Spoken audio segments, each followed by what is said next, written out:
Hello, everybody. Welcome back to another episode of From the Fourth Line. My name's Emma, and I'm joined, as always, by my very lovely guest, Marcie. That's an horrible... It's awful. It's awful. I can't do a good British accent. It's awful. No. I can do You it. I can do it. I never do that ever again. Please, don't. Oh, my accents are terrible. But we're here. We're here. We're doing this episode on Thursday because yesterday was a national holiday, and also I was driving back from Toronto, so I was like on the 401 for most of my day yesterday. So Yeah. Could not record unless Marcie wanted to record at midnight, which we're not doing one of those like early morning, late night episodes again.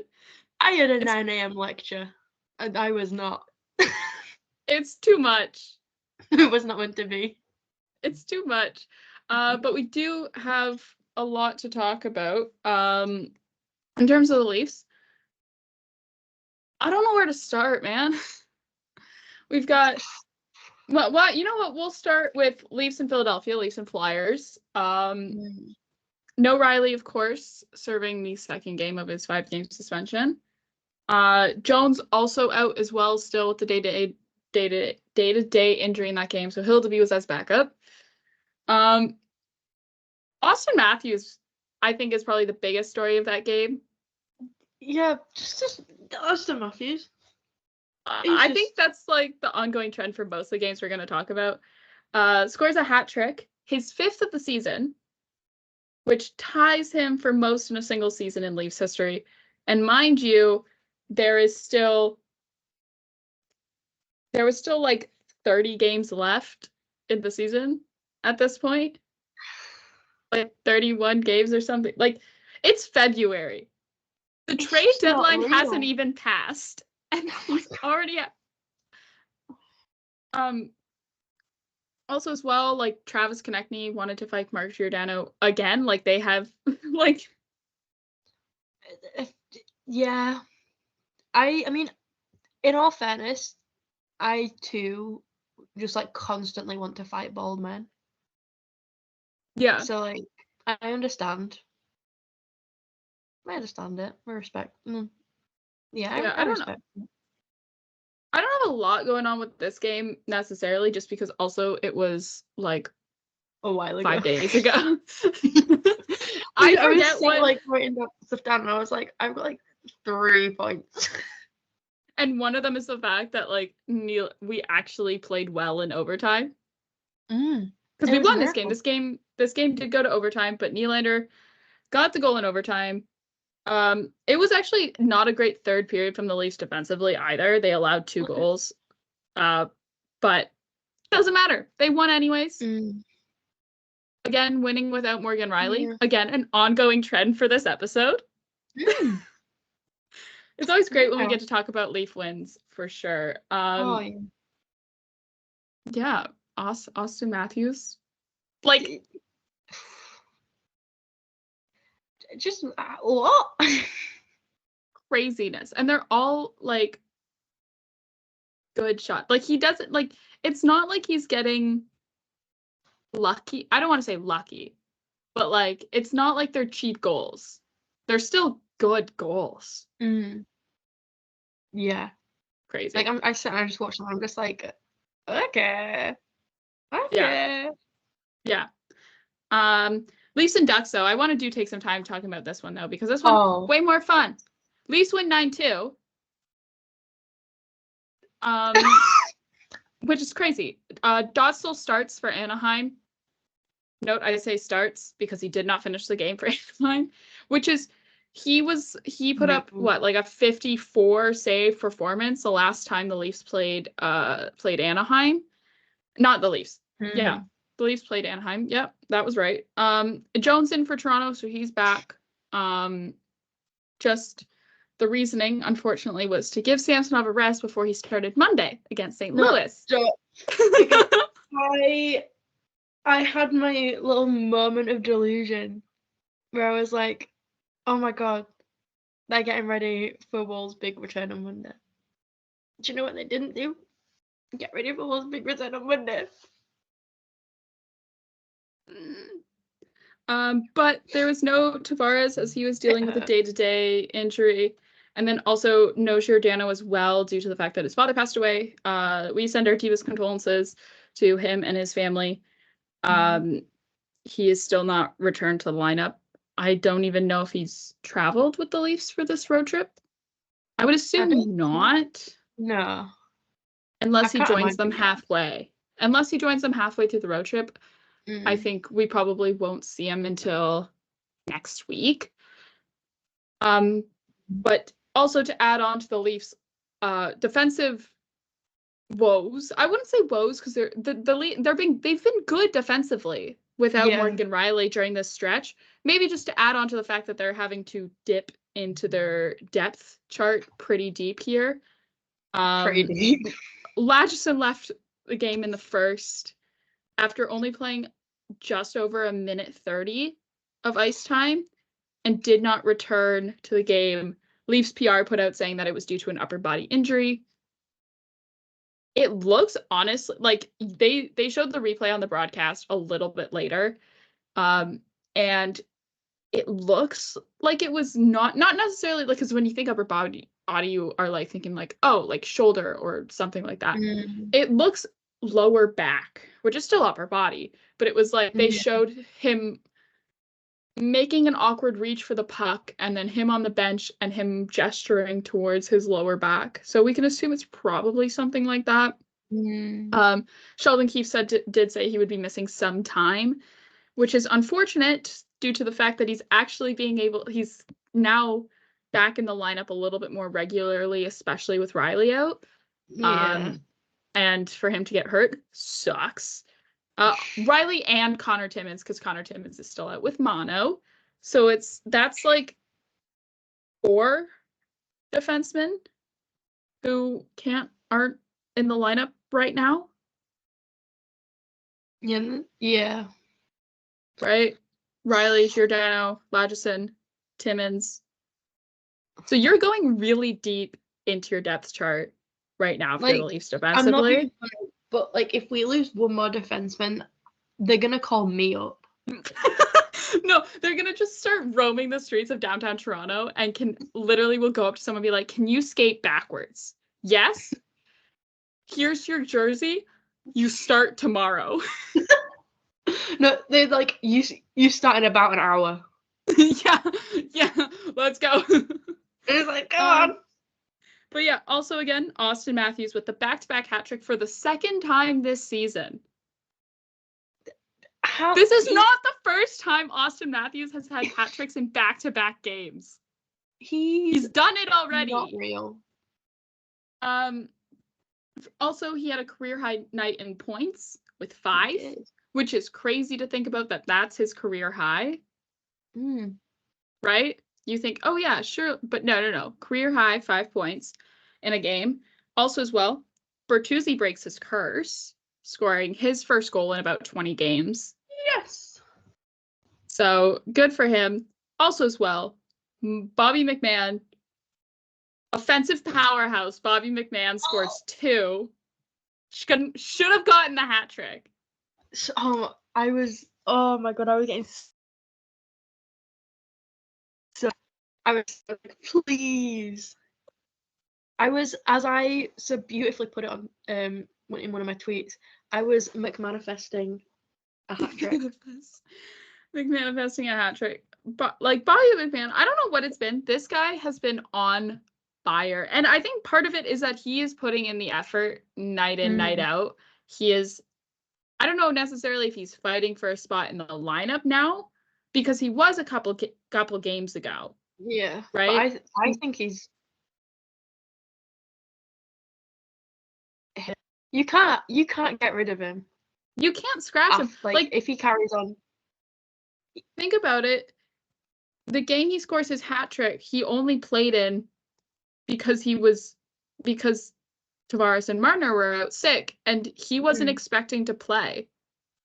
So, but yeah, Bobby McMann, I think at this point, like he's fighting to keep his spot on the second line not necessarily to keep a spot in the lineup. We're going to talk about that when we talk about the second game of the season versus the Blues. But Nylander also gets 500 career points. What a milestone for him. Look at him go.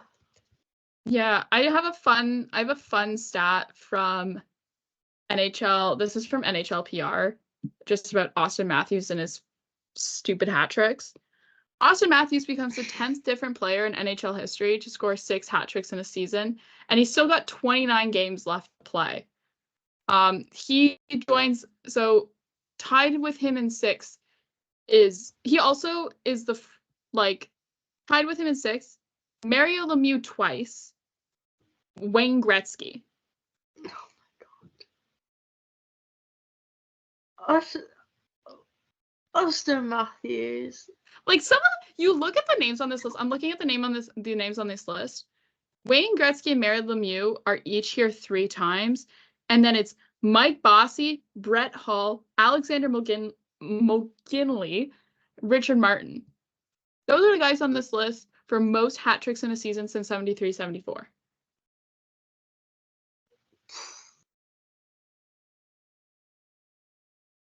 And there's still 29 games left this season. Like, not 28 now, I think, or 27. Like, whatever it is, it's February still.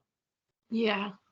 There's still 2 months left of the season. We haven't even hit the trade deadline. The trade deadline's not for another, 2.5 weeks. I don't even, know what to say. What? The last time we had a check-in for his goal-scoring rate, it was 75. He was on rate to score 75, which is ridiculous. That's absolutely ridiculous. That's crazy.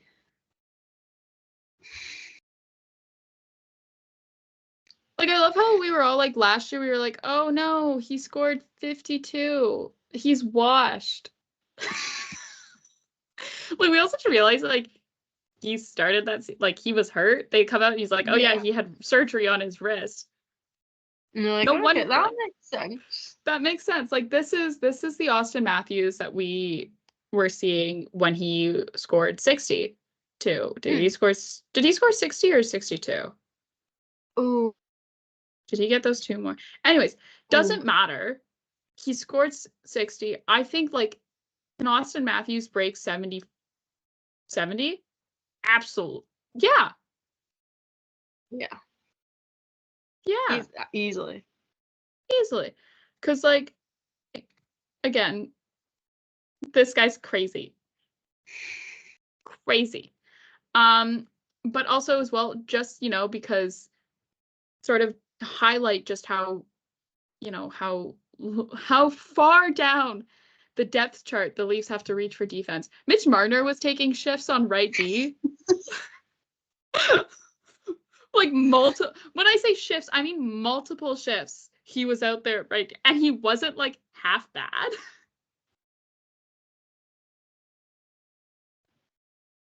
No, you know what? If worst comes to worst, Mitch, I hope you like skating backwards. Mitch, I hope you like. I think also as well, could solve our depth problems. Having a multifaceted. It's like when Sheldon Keefe was throwing Connor Timmins up there as a forward. Do you remember that last season? That was noted wild. Power forward Connor Timmins. What was going on back then? Oh my god! Connor Timmins. Not Connor. Mitch Marner is you could tell Sheldon was having fun with it when they decided to review the Leo Carlsson goal. That was so funny. I was sat and I was like, it is 8-1. It is 8-1. 8-1. And you were reviewing a Leo Carlsson goal for what was it? Was it offside? I don't even actually know what it was. I think it was offside that they were reviewing it for. Like, you were just like, yeah, sure. I genuinely can't remember. I was like, but you know what? Like, as much as like people were like, I saw people on Twitter, they were like, oh, well, you know, was there any need to do that? And I'm like, it's the Leafs. I don't care if they've got a 7-goal lead. Yeah, like they've given it up before. Like, it could all go very, very wrong. Very, very quickly. Do we all remember that Detroit game from last season? It's the Leafs. Nothing is out of the question with them in terms of what they can and cannot do. But I think, like, yeah, I saw that and I was like, oh, okay, whatever. It's 8-2. And I was watching it with friends of mine. I was watching the game with friends of mine because it was a Saturday night. And I was home. And so I was watching with a bunch of friends of mine from skiing. And I think it was when it was like 7-1, they were like 9-2, final score. Someone else at another point in time was like TJ Brody, TJ Brody had the puck behind the Ducks net in his possession, and they just go, he should go for the Michigan. TJ Brody should go for you. That's how you know. You're like, oh no, when you're like suggesting that TJ Brody should go for the Michigan. Oh my god. That if there was a game for David Kampf to reattempt the Michigan, that was the one. That was the one. That was the one. Oh god. Also as well in that game, Toronto became the 15th team in NHL history to record a hat trick in at least 3 consecutive games. The only other team to do it in the past 30 years was Washington in 2009 to 2010, and yes, Ovechkin did factor in on those hat tricks. No surprise. No surprise. That's my, like, I'm going to say this, and we say this every time we talk about, like, the Leafs and a record. We are watching the Leafs do things this season where they talk about these records and they're like, oh yeah, and the last guy to do it, Alexander Ovechkin. It's like the names it's like Wayne Gretzky, yeah, Mario Lemieux, yeah, and Alexander Ovechkin. And then you're like, okay, and then Auston Matthews is doing it. Like, it's yes, it's frustrating when the Leafs don't play well, but it is so fun to watch when they do play well. Actually play. Like, this last stretch of games have been so fun. They're 4-0 since Ottawa, which is crazy. Insane. Also, I do have to say, Max Domi, one of the girlies, fought Radko Gudas. Girls girl. Did it for Domi Joseph Wool. Is a girl's girl. Did it for Joseph Wool.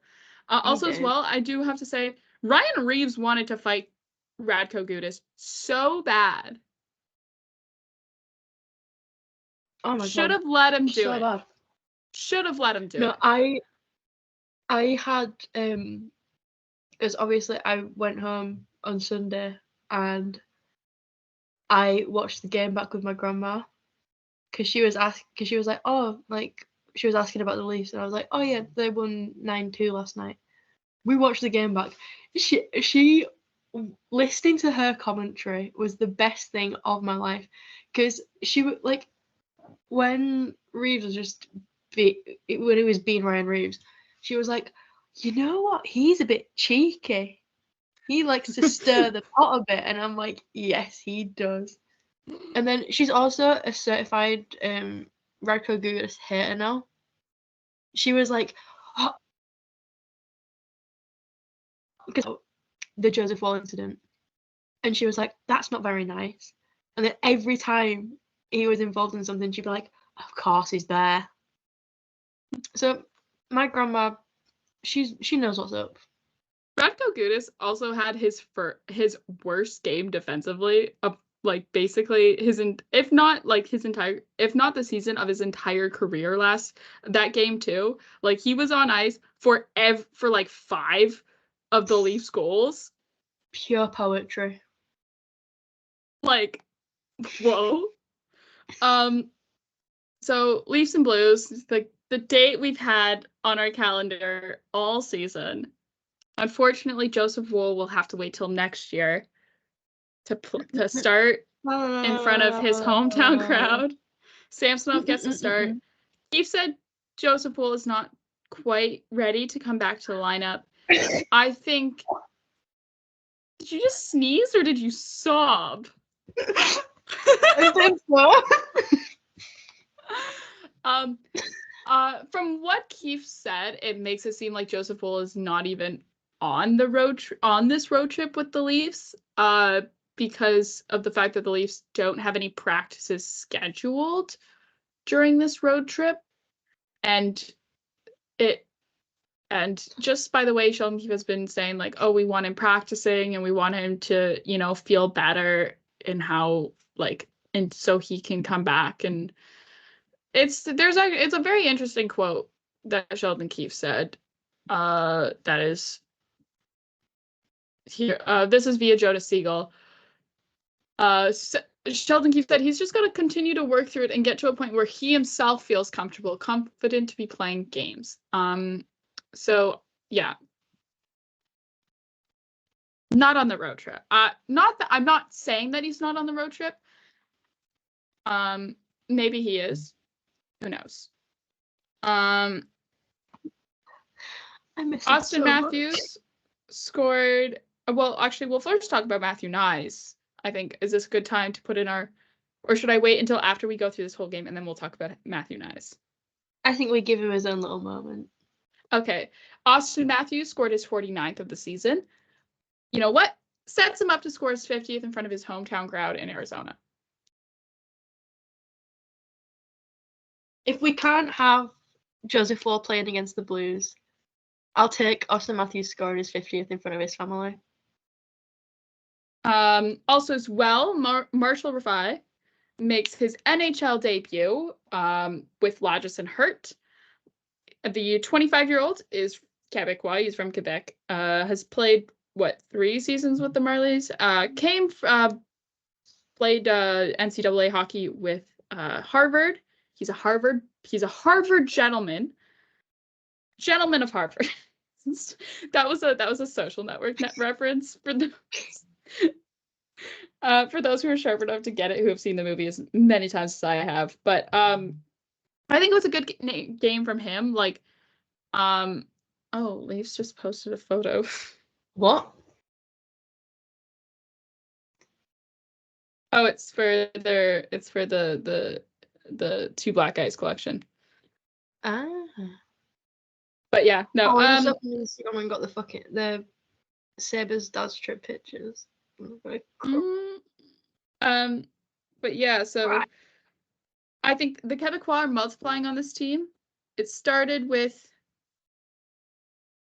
Simon Benoit, and they added Max Lajoie back in a more permanent role. Now it's Marshall Rielly. Scary, horrifying. The Tabarnak per 60 of this team is going up tenfold. Games go on. Just every single game, it's just someone's gonna pop up and just sneak into the line. You're like, oh, who's this? And they're like, he's here. I am though long convinced that the secret to having a Stanley Cup winning team is you have to have at least one Quebecois on your roster. My proof, I'm still working on it. It takes a long time to go back through all the rosters, but so far there's been at least a Quebecois. If I go all the way back to I think if I go back to at least until before Tampa is what I've gone to, and I've been like, okay, this is enough proof for me. But I do want to go back all the way and see when was the last time a Stanley Cup winning team didn't have a Quebecois player on their roster, just because I'm purely curious. This is the stats that interest me. Yeah. Right? We need to know. See if that's the secret, because also as well, the Leafs haven't had a Quebecois on their roster for considerable amount of games. I think they've had a couple that have played like 1 or 2 games here or there as call-ups, but they haven't had, like, before this season, haven't had one since Frederick Gauthier. Oh, I miss him so much. Frederick Gauthier, who his nickname, like guy. the goat, that was his nickname. That was like something I was going back. I was like looking at like Travis Dermott's like Wikipedia page. And then I remembered that his nickname with the Leafs was the Skin Doctor. They were like, oh yeah, dermatologist, skin doctor. Who was that? You know what? No, don't answer that question. That has Joe Thornton written all over it. It does. Because you know how he was with the Mac Hollowell nicknames. Can you stop bringing up people that I miss? Please. I am suffering as it is. Bobby, also who else scored this game? Bobby McMahon scored. Bobby McMahon got the empty netter to just seal the deal for the Leafs. He was on the second line with Tavares and Nylander this game. Well deserved after his recent play. Absolutely. I also think as well, like this game, like, I'm sorry, it was the fact that he went after the puck, battled for the puck in open ice, swung his stick around. Fought for it. He fought for it, swung his stick around, and scored the empty netter. I think that's like just shows I love seeing how much when our certified little guys do well. Oh, absolutely. They graduate from bottom 6 to top 6. Top 6. They get those top 6 blues in practice. It's beautiful. Beautiful, brings a tear to my eye. I think as well, like the fact that he's like, I think that empty net goal is just proof to how much effort he's putting into his game. You know, he's battling on every shift. Yeah, like he's going out there and he's giving it everything he's got and some. And you can see it, and it is paying off. It is paying off big time for this guy. He is at how many goals now? I've lost count. I think he's 7? 7 or 8. 1 sec. It's not. He has scored. Drumroll, please. 8 goals. 8 goals. Congratulations to Bobby McMahon on 8 goals, which, you know what? We can say it's a career high because he didn't get any last season. But this is a guy who knows how to score goals. You know, he was 21 in 30 games with the Marlies last year, if I have that stat correct. So, you know, this is a guy who's not afraid of, or not unfamiliar with putting the puck in the back of the net. Matthew Knies is another guy we want to highlight as well. Scores his 10th of the season against the St. Louis Blues. Joins Yarncroke as the only Leaf outside of the core 4. So that's core 4 of forwards. So that's Marner, Tavares, Nylander, and Matthews to hit double digits in goals this season. Yarncroke is out hurt, but I think he's come out with a much stronger play post All-Star game. I think definitely that break in the schedule and that rest did him a world of good. You know, and I think it's always nice for him to realize that he's a big guy. Like Michael, like we have to think about who's been a winger, like that left winger to Marner and Matthews. And it's Zach Hyman, who's a fairly big guy, right? If I remember his size correctly. Yeah, he's 6'1" and fairly large. He's 6'1" and sorry, the NHL sites. I should have these open. 6'1" and like 206 pounds, right? Right? So he's a fairly large guy. And then you have Michael Bunting, who plays bigger than he actually is. Yeah. Right? He's only 5'11" and like just I think he's teeny tiny little guy. Well, yeah.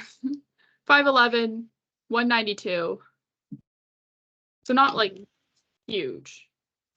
And then you have Matthew Nyes, who's like what, like 6'2". 2?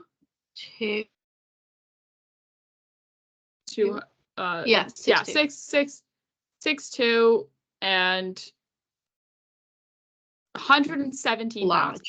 He's a big guy, and he's always been a larger player. Matthew said it after the game against St. Louis, about the fact that they've always been big. He made a joke about Matthew Nyes and his brother when they were 8 having 8-packs. The media, right? But it's nice. Like I think for sure, like to see Matthew Nyes remember that he's 6'2" and 117 pounds, in using his body along the boards to win battles is fantastic. And his goal in this game, I think, is very indicative of that. He battles for space using his sheer size and scores the grossest goal of his career. The goal was nasty. It was gross. It was gross. Oh, I was like, needed. Gross.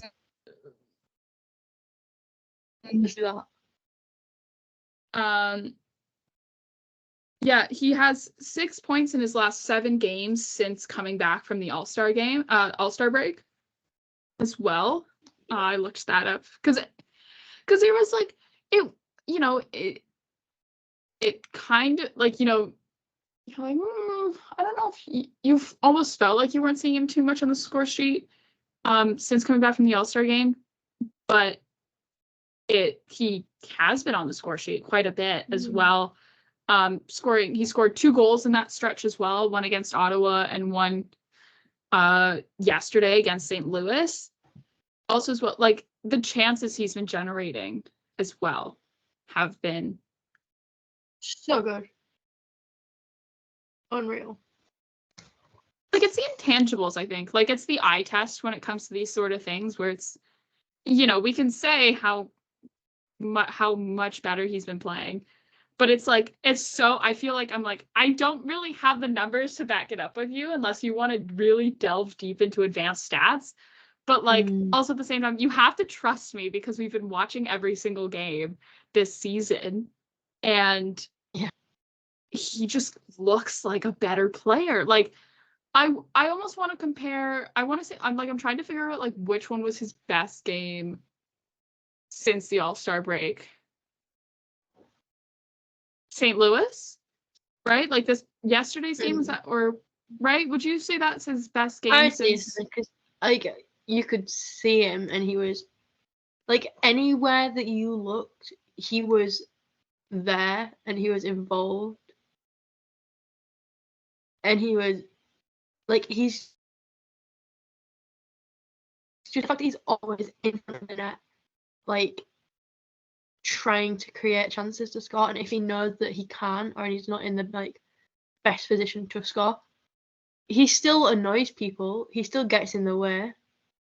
Like, oh, absolutely. Just because like he's not scoring like 10 goals every game, it doesn't mean that he's not like really helping with the goals that are scored, because he is, and like you can see it when you're watching. I had to think of like, I'm trying maybe like Leafs and Jets. He didn't have one of those games against the Jets was not a good game for him. I'm trying, right? Am I misremembering? I'm not gonna lie, about 3 days after a game happens, it just kind of all blends into one. It's like one giant game. Yeah, I know. I'm just trying, like, well, he was taken off the top line, like, around, like, their West Coast road trip. Their Canadian West Coast road trip, I should say. Yeah. So I think, like, that, It from was a bit of a that shuffle. stretch of games when he, you know, got shuffled through and he was taken off the top line to now is night and day in terms of just his game is so much better now. And it's not even so much of, like, you know, maybe he has done stuff to improve his game, but it's like, it's not so much that his game has totally changed in a way. Like, he's still the same player. He's just applying it so much better. Yeah. Oh, he's not changed. He's just making much better choices. Yeah. Yeah. Morgan Rielly appeal. Because there's no practice news for us to go over. Because there was no practice today, obviously. So Gary Bettman today, so Morgan Rielly in the NHLPA appealed his suspension, and because it was less than 6 games, it goes directly to the commissioner, aka Gary Bettman. Gary Bettman denied Rielly a reduced sentence, keep the suspension at 5 games. The statement, however, which I do want to read out parts of it because it was interesting. I feel like interesting is it was interesting. Interesting was an understatement. I just want to pull up the, like, there's tons of screenshots out there, yes, and we could look those, but I do want to pull out the full statement. I just gotta scroll back through my tweets from today to find it. There was like a whole, it was like, which is so funny because there is more just pages of pure documentation regarding this suspension than what the league gave out in regards to the Shane Pinto suspension, which is hilarious. Yeah, I was sad. I was like reading through it, and I was like, "Okay, Gary. Okay." Yeah. Yeah.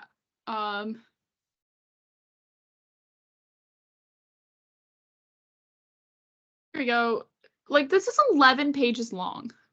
The Morgan Rielly ruling is 11 pages. We've gotten 11 pages from the National Hockey League regarding a 5-game suspension for a cross-check, which is 11 pages more than we've gotten in regards to a 41-game suspension regarding online gambling in Shane Pinto. Anyways, yeah. My Rielly appeal for the reasons described here, and I find that to desist. It's all very lawyer language. I'm like, did he actually type this up? Okay, describes the event. It essentially, this describes of the event is essentially what was said in the video for Rielly's original suspension.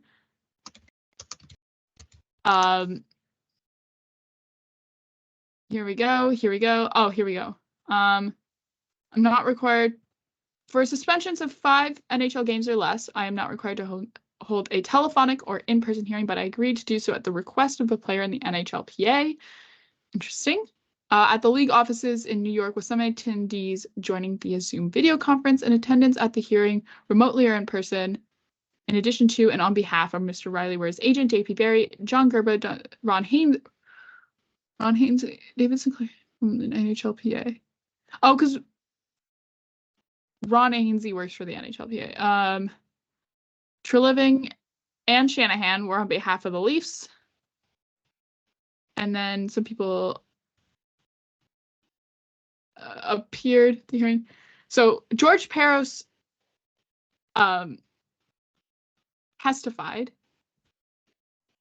from the Department of Player Safety at this appeal hearing. So did Rielly, Treliving, and Shanahan. And then they had some legal counsel. Okay. Blah, blah, blah, blah, blah. Holy, this is like the NHLPA's contentions. So this is what the NHLPA argued as for why Morgan Rielly's appeal should get suspended, and that a suspension of up to 3 games would have been appropriate. The conduct did not involve an intentional cross-check to the head because A, Mr. Rielly intended to strike Mr. Gregg's body, B, the primary point of contact was in fact Mr. Gregg's body, and C, Mr. Rielly's stick rode up from the arm to make contact with Gregg's head, and D, once Mr. Rielly realized he had contacted Gregg's head, he released one hand from his stick to mitigate the force of the blow being delivered. 2, Mr. Rielly has no history of supplementary discipline. He is a very good boy. It's not what's in here, sorry. Can you imagine the NHLPA going, Mr. Commissioner, our second point is that Mr. Rielly has no history of supplementary discipline. He is a very good boy.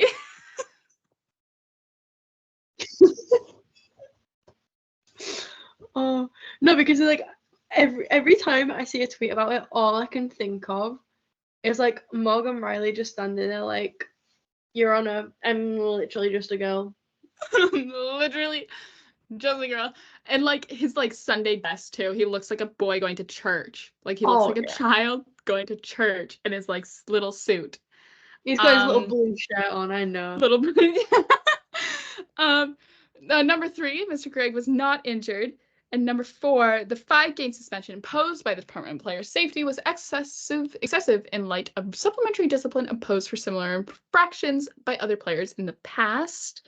Analysis, blah, blah, blah. For the reasons that it follows, here we go. The CBA does not, this is Gary Bettman trying to like argue himself. I'm like, the framework for my inquiry, it's like the type of conduct involved, injury to the opposing player, the status of the offender, the situation of the game in which the incident occurred. Such other factors may be appropriate in the circumstances. I review these factors below. Type of conduct involved. This is the one where, is this the one where he says, where like there was a line, I'm trying to find the line in here where he says something. He says like utterly. Oh, here we go. His conduct clearly did not involve a hockey play. Based on my review of the video, I find that Mr. Rielly's actions were not merely careless or reckless. They were intentional. After McGregg was scored and the play was dead, Mr. Rielly skated just in front of the goal to engage Mr. Gregg near the sideboards.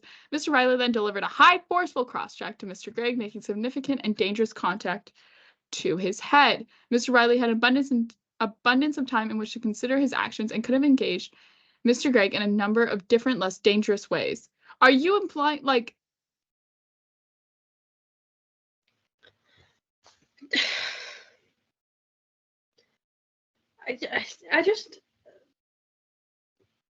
I think it's safe to say that me and Gary Bettman are never going to be best friends. I think we've established that a long time ago that we are never going to be best friends with Gary Bettman. Because what I have to say on this, and I know we've talked at length about this, this is what we did a couple episodes ago, but it is very, very interesting to look at the way that Gary Bettman, who is in charge of the league, who is the same sort of person who says, oh yes, playing in the NHL does not cause CTE, is then, you know, is now here worried about head contact. Yeah. Mr. Bettman, if you said that playing in the NHL, playing hockey in the National Hockey League does not potentially lead to being a cause of former players developing CTE, then why are you so against head contact? Yeah, like, why are you, Gary? Do you want to just explain this to me? Yeah, please elaborate. Our email is in the show notes. You can send us an email. We'd love to receive an email from you. Yeah. Imagine we check the email for the first time. So it's one from Gary Bettman. And it's just, Gary Bettman, hello from the fourth line.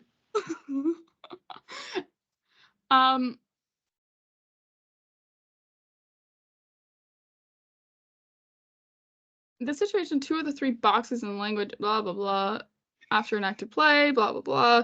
Other factors that may... Where does he say utterly? Because there's a part in here where it says utterly. Oh, this one?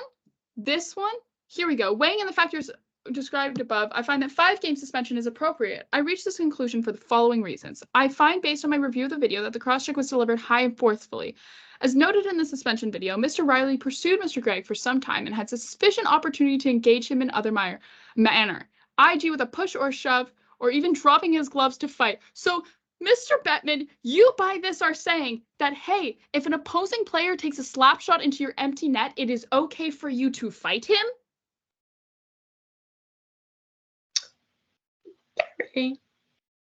Gary. Let me continue. Gary. Had it done so, there likely wouldn't have been no need for supplementary discipline. Mr. Rielly himself testified that he could have engaged Mr. Gregg in another manner and that he intended to engage Mr. Gregg verbally. Yet, instead of doing so, he chose to cross-check him in the head. Mr. Rielly admitted that his cross-check was intentional. While I accept Mr. Rielly's contention that he did not aim for Mr. Gregg's head, the fact remains that Mr. Rielly raised his stick to the level of Mr. Gregg's head and neck and drove it forcefully and intentionally into Mr. Gregg as Mr. Rielly skated into Mr. Gregg. This is not a case where Mr. Rielly's stick was delivered in the midsection or the shoulder and rode up to Mr. Gregg's head. Although it appears that the stick made initial contact with Mr. Gregg's hand, it was only because Mr. Gregg appears to have seen Mr. Rielly approaching him at the last moment and raised his hand in an unsuccessful attempt to ward off the oncoming blow. The intentional contact with Mr. Gregg's hand did not alter the trajectory of the cross-check to Mr. Gregg's head. There's another one here. I also did not credit the contention that Mr. Rielly attempted to mitigate the force of the cross-check by removing one hand from his stick. Okay. Mr. Rielly did not simply extend his arms to deliver the cross-check. After skating for several seconds, he leaned into the check with his body, adding force to the blow. Sure. The fact that one hand came off the stick after the blow to Mr. Gregg's head did not appear to mitigate the force of blow. How would you know, Gary? Have you ever gotten a cross-check to the head? I think, like, when or can we line up and let you know, like, let you experience that for yourself? Yeah, Gary, if you want to experience a cross-check to the head, please email us. Email us. I'm sure we can find a long list of people on Twitter who would be willing to help with that. Like when I was reading, like, just everything, I was sat there and I was like, I think I read it all. I kind of sat there in silence for a minute. I just went, "Oh, fuck off, Gary!" Like, oh, it just. Oh my, sorry. I'm sorry. This next paragraph is. This one is. What? Here we go. No. This fourth point by Gary Bettman. The cross-check was delivered as retribution for an unnecessary and seldom seen play that Mr. Rielly believed may have been intended to embarrass Toronto. Although much of the testimony offered by I'm sorry, they put the plural of Mr. in here. Mr. You know when you read like Harry Potter, they use like old British English that you're like, what is this? I feel like I'm talking like a house elf right now. Jesus Christ, Gary. Rielly, Treliving, and Shanahan at the hearing concerned whether Mr. Gregg's slapshot was provocative. That discussion is utterly irrelevant. Mr. Rielly's actions were not undertaken in self-defense. They were not accidental, and they were not reflexive. Reflexive? They were simply careless. They were not simply careless or merely reckless, with plenty of time to think about what he was going to do next.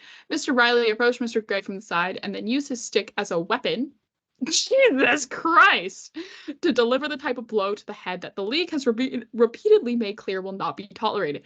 Is it now, Gary? Why will it Is not this be the tolerated? same form of thought that you go Gary. through when you find Jacob Trouba $5,000 for hitting Trent Frederick's head like it was a ball on a tee, and he was trying to hit a line drive to left center? No, because it's like at this point, like he's essentially saying you can't cross-check someone in a similar manner to Morgan Rielly, but if you want to take a baseball swing directly at a player's head, feel free. If you're willing to spare $5,000, go crazy. Like, I acknowledge here we go. I acknowledge that Mr. Rielly does not have a history of supplementary discipline and that Mr. Gregg did not suffer an injury. As the DPS video made clear, these facts were already taken into consideration when determining that a 5-game suspension was appropriate given the nature of the conduct. Mr. Rielly's suspension almost certainly would have been considerably longer if he did not have a clean record or there had been an injury.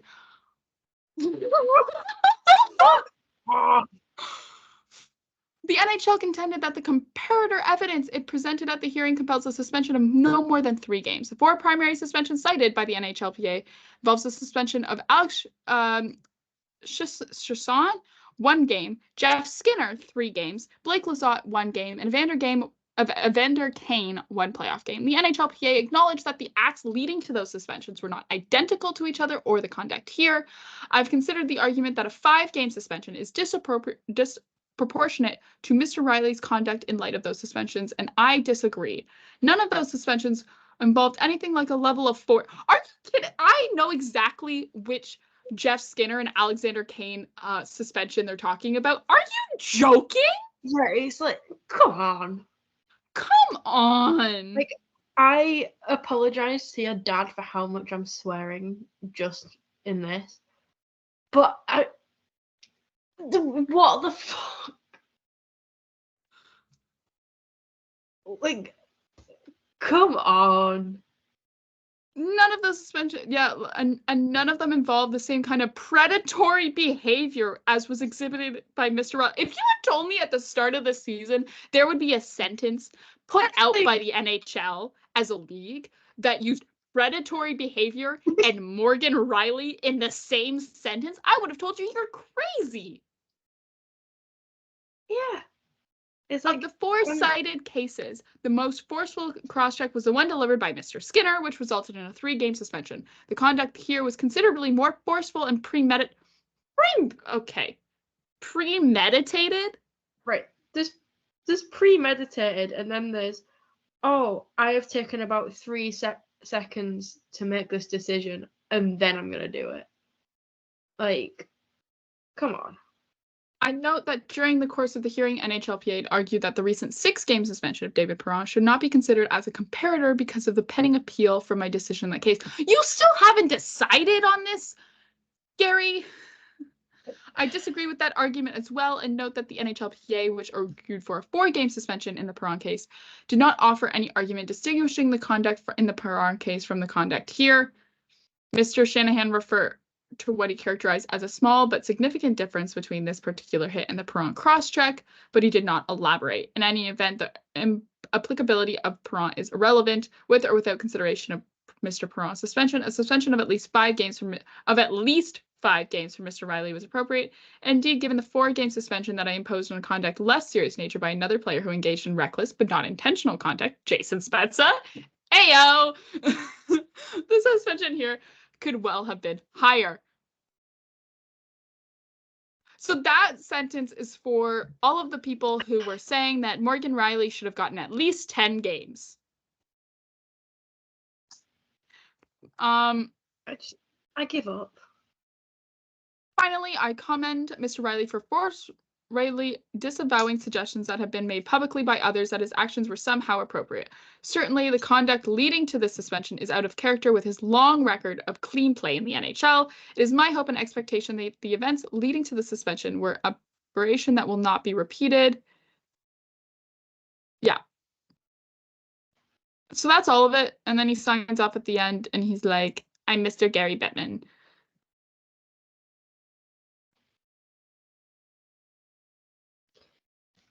So that's that.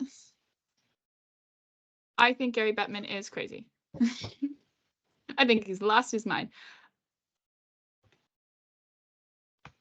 I want to know where I can send Gary Bettman hate mail. I think probably maybe directly to the NHL offices. Like, I'll pay for the postage happily. I'm writing that was a really long reading. Handwritten letter. I just think that it's like one of those things which is like crazy to read through because you're like, I can't believe this was a piece of literature. I'm calling it literature. I can't believe this is a piece of text put out by the league. Oh god, it hurts my brain. Gary Bettman using utterly in an official statement. Sorry. But yeah, so that just means we won't see Morgan Rielly back until Vegas, which is like, okay, fine, whatever. Like, what's done is done. But also, I'm gonna be mad about it for a while. Yeah. I know. No, me too. This is gonna be one of those things where I'm gonna be like, sure. Okay. Just know, Gary, this is not the first time you've wronged me. And it will not be the last. It will not be the last. The league's not going to invite us anywhere with how we keep talking about Gary Bettman. But yeah, they're like, oh, these girls from this podcast want to, we want media passes for the Four Nations face-off. And then they're like, let's do our research. And it's just like, and then like they email back and like, unfortunately, we are not able to give you media passes. Why? This hour-long compilation of various threats made towards Gary Bettman's life. I just think, like, you know what? He needs to retire. I'm sorry. He's old. Rob Manfred, who is about 9 years younger than him, is the commissioner of the MLB. He is retiring in 2024. He announced, not 2024, 2029. He has announced his retirement which is, yes, 5 years from now, but also, at least there's a deadline. There's a light at the end of the tunnel. Gary Bettman, come on. I just think you can't keep doing this. This is like when you get really old politicians who like don't want to give up. It's like there comes a time and you are past it. Like, give someone else a chance. Please. You should give it. Speaking of giving other people a chance. Well, not really. Well, first of all, we can talk about Columbus firing its GM, and then I realized we didn't really talk about what we could see tomorrow's game. So, Leafs take on the Arizona Coyotes tomorrow, and then then we'll be back with another episode on Thursday before they take on the Vegas Golden Knights. But in a back-to-back, Arizona Coyotes, 2 hometown boys there. I think it's going to be a very sold-out crowd. Yeah. I've heard tickets are hard to come by. But Auston Matthews, Matthew Nyes said he's having about 50 to 60 friends and family in attendance, which he then went on to joke was about probably a full section in the Mullet Arena. Yeah. It was not far off. Probably not, but in my delusion, in my various states of delusion, I have convinced myself that Matthew Nyes is going to score a hat trick. You know what? You want to know what my prediction for the game is? Oh, do tell. All right. Auston Matthews is going to score his 50th goal of the season. Matthew Nyes is going to score a goal. The Leafs are going to lose 3-2 in overtime to an Alexander Kerfoot OT winner, assisted by Travis Dermott. Yeah. Or even worse. I hate the fact that is something that will probably happen. Or even worse, it'll go to a shootout, and it'll be a Kerfoot shootout winner. I still think about that Ottawa shootout winner. I still think about that because what a day was it for us on this app, on Twitter. Oh God, what a time. It was magical. You give me Kerfoot shootout winner. I give you Kerfoot hat trick and shootout winner. That means he's scoring technically 4 goals because shootout goals don't go towards their goal tally. Emma, are you doubting the ability, the skill of one Leafs legend, Alexander Kerfoot? Are you doubting him? Does Alexander Kerfoot even have a career hat trick? I don't think so. I don't know, actually. He does not. Well, you know what? He's about to get one. if he's ever gonna get a hat trick, it's No, but gonna be tomorrow night. that's what it's gonna be. I think Logan Cooley will factor in on one of the Coyotes' goal because he's gonna play against his former UMinn teammate Matthew Nyes. It's just gonna. I can see it all coming together in my brain. It's gonna be a game of narratives. Oh, absolutely! It's every time you have one. Like, it's this, the Carolina games, the Detroit games we had this season.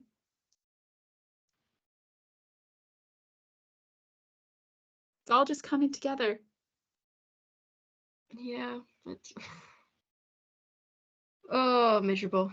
But yeah, it's going to be a 10 p.m. game, though, Eastern Standard Time. It's going to be a late game because they're on the West Coast and it is during the week. So unfortunately, but I will say, though, this back-to-back that we have coming up this week will be, I think, the last time the Leafs have a late game. Oh, my God. I believe it is so. I think then the latest they have after that is 7:30. Yeah.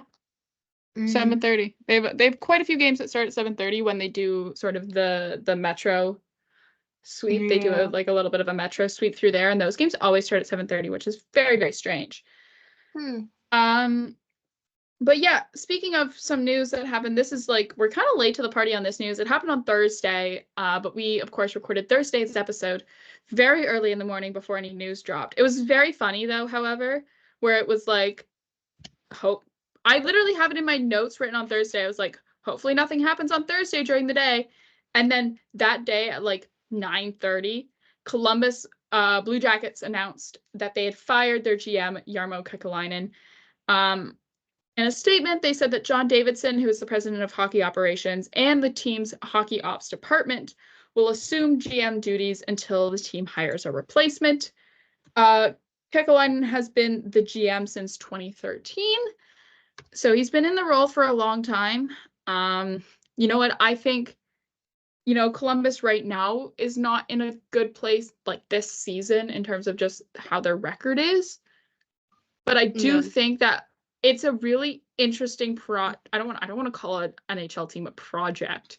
But for whoever comes next as GM, it is a really interesting and exciting future for the team. They have a lot of good prospects in the pipeline. As also they have a really nice, fun young core with guys I think Johnny Gaudreau's older now, right? He's got to be 26, 27. I'm surprised.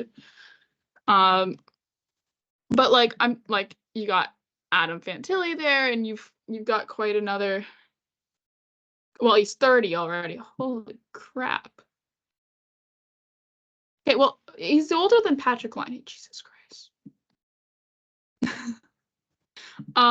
So I do think though, you've got some fun there for sure. Kent Johnson is in there as well. Krylmachenko. Cole Sillinger as well. Oh my God, they have so many guys where their birth year starts with 2. Zach Werenski. Oh my God. I always forget that Adam Fantilli's a 04 and it throws me off. Oh, how he's younger than me. I don't like it that he's younger than us either. I'm like, it's unsettling. It's very unsettling because I'm like, oh, what do you mean he's an 04 and he's already done a year of college? Well, a year of college too, because he played a year at UMich. And then I remember, oh wait, I'm in my 3rd year of university. Of course, a guy 1 year younger than me would have time to do 1 year of university before getting drafted into the NHL. I don't like it. I really don't like it. I'm not a fan of this. But yeah, what do you mean someone born in 2004 is playing in the NHL and I'm sat here stressing about my next coursework deadline? care. But yeah, so I think for sure, like, this team has opportunities. I think, whoever comes on next is going to have an eye in how to. It's definitely a rebuild project for sure, but it's fun. What you're left with is fun. Like for sure. Hold on, I just want to see what their picks look like for like the next little while. I'm looking at their cap friendly.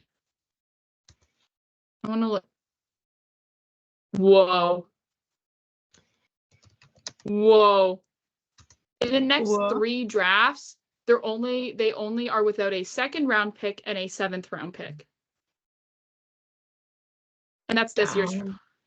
So you're looking at almost basically a full slate of draft picks. Plus, because you have an extra 3rd round in this year's draft and an extra 7th round in 2025, on top of some really exciting young prospects. And your cap space is in a really good spot.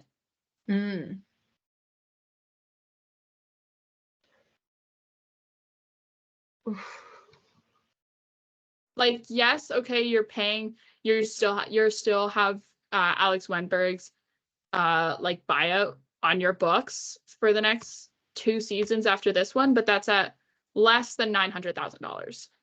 Yeah, it's not. How quickly do you think I could become an NHL GM? Because I want this.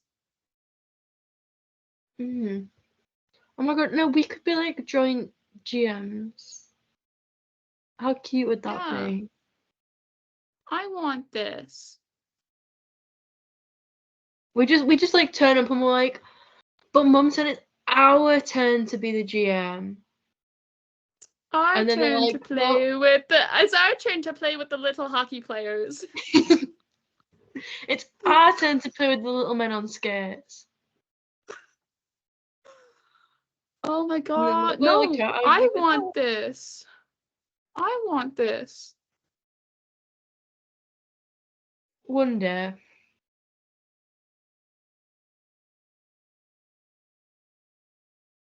Like, their average age for this season's roster, 25.7. Oh, wow.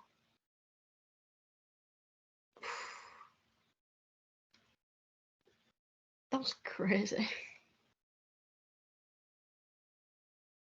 Now, there's a couple things here, like, you have to re-sign. Like, there's a couple of RFAs pending for next year. But, oh my god. Yeah, like, anyways. Hey, at Columbus Blue Jackets, if you need people, if you're still looking for GMs and you need some candidates, me and Marcie are free. We're fun. Call us up. We can add some fun vibes to your team. This is how you grow the game. You put 2 university students in charge of your NHL team. Yes. Think of all the free swag we get too. Duh. That's not why we're doing it. We're doing it because we love the game, but also free merch would be nice. Speaking of which, Stadium Series. This transition, speaking of the Columbus Blue Jackets, we're talking about the Stadium Series. This makes sense, I promise. Stadium Series happened last weekend. I found it mildly unsettling that they had like actors walking. Like, I think there was like the whole concept around it was supposed to be a park, except it was like off of a turnpike in New Jersey, which I'm no New Jersey expert. We'd have to ask our local New Jersey expert. But like, how many parks are there off of a turnpike? I don't think there's very many. But it was weird because there was like actors acting as if they were in a park for the entirety of both games. Did you see those videos? I saw like a few. I didn't watch the Flyers Devils. I didn't either. I've only seen like clips and like little bits. But did you not see like the clips of the actors like pretending they were in a park? That was so unsettling. It was for weird. the entirety of the game. There were these actors that the league had hired to just act as if they were in a park for like 2 hours. I didn't like it. The Jonas Brothers performed, though, and apparently they were very good. Yeah. So, hats off to the Joe Bros. Yeah, there was some fun walk-ins. The Flyers walked in dressed as Rocky from Rocky, and the New Jersey Devils dressed like they were Italian mobsters. Like, you know that one like plot line in Brooklyn Nine-Nine where he goes undercover, like an Italian mob family, and then he comes out like wearing like tracksuits and an earring. They looked like that. Yeah, I had thoughts. We know we have thoughts. And then also as well, because, you know, the New York Islanders are currently run by Lou Lamoriello, they had just suits.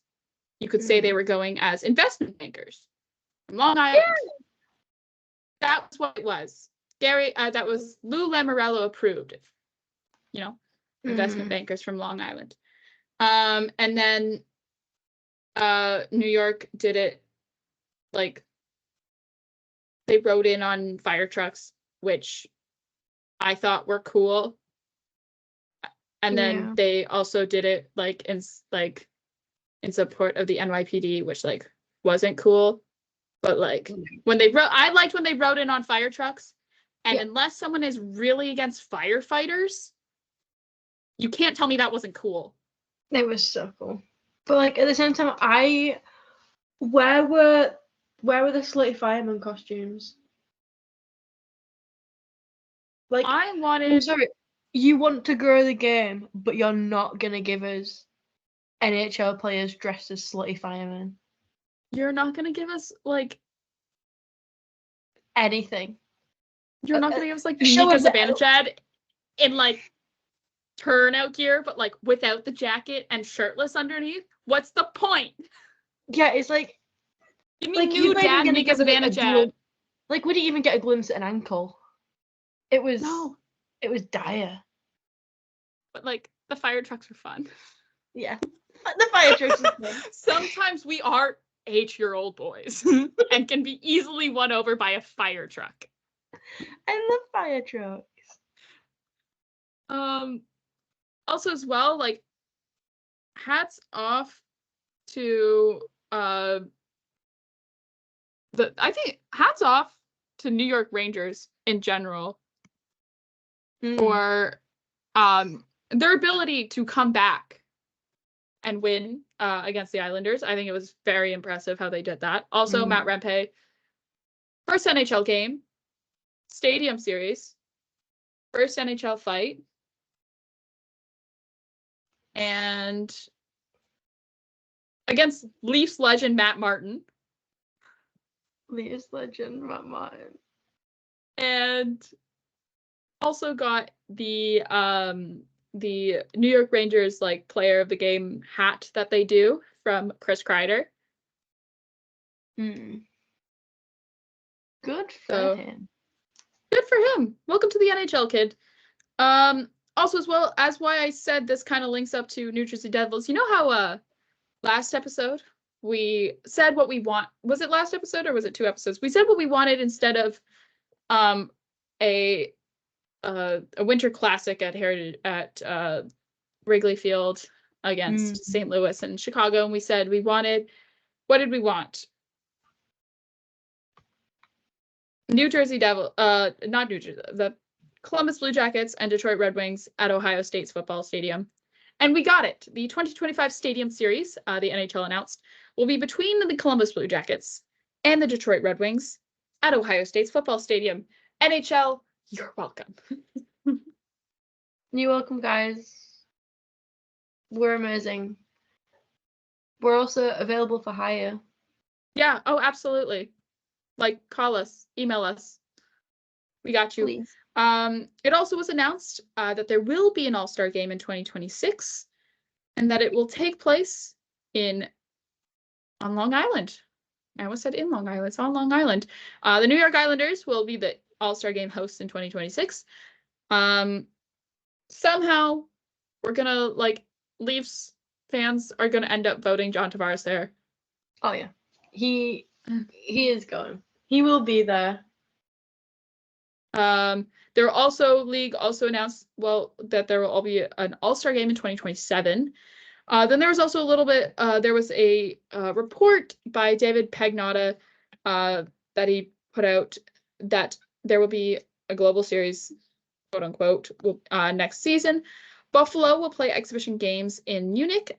I'm assuming against some German league teams, and then they will play New Jersey Devils in Prague for 2 games to kick off the 2024-2025 season.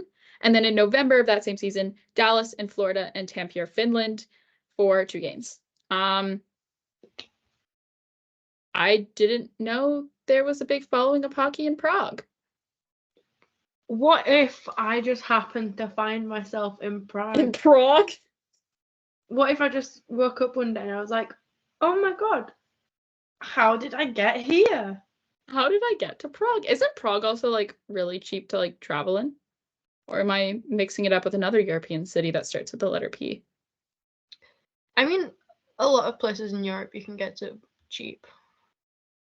Yeah, I'm well aware how you can get I'm well aware of how you can get Ryanair flights for $69 to literally anywhere in Europe. I'm well aware. It makes me very, very jealous as someone where it literally will cost me $300 to fly to Montreal. Well, you know what? Maybe if you lived here, you'd be able to make use of it. I'm just saying. Yeah, but also, I don't want to stay up that late for hockey games. Well, you get to experience me half asleep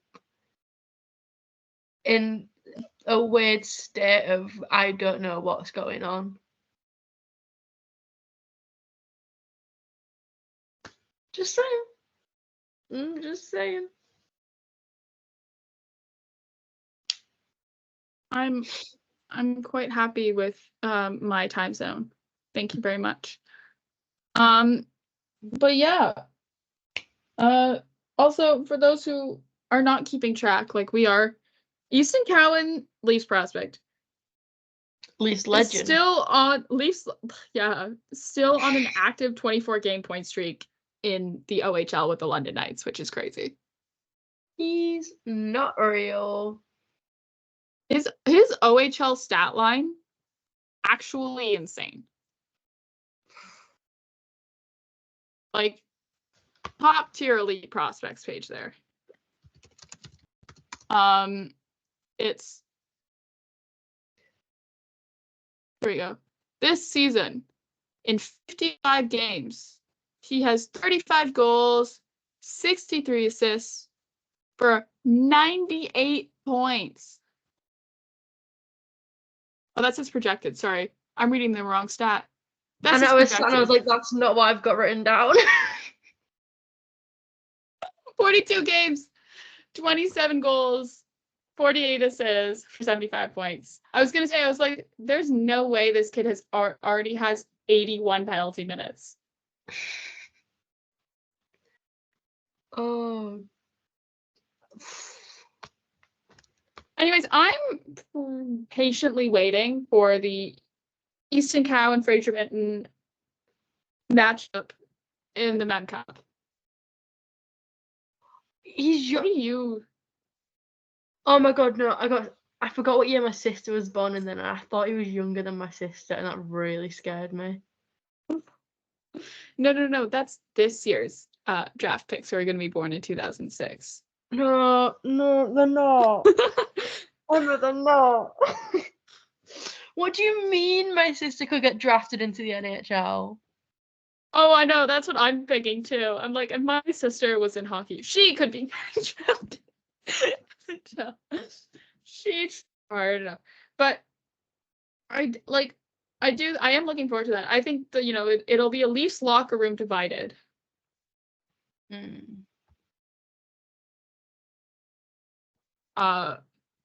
For sure on that one.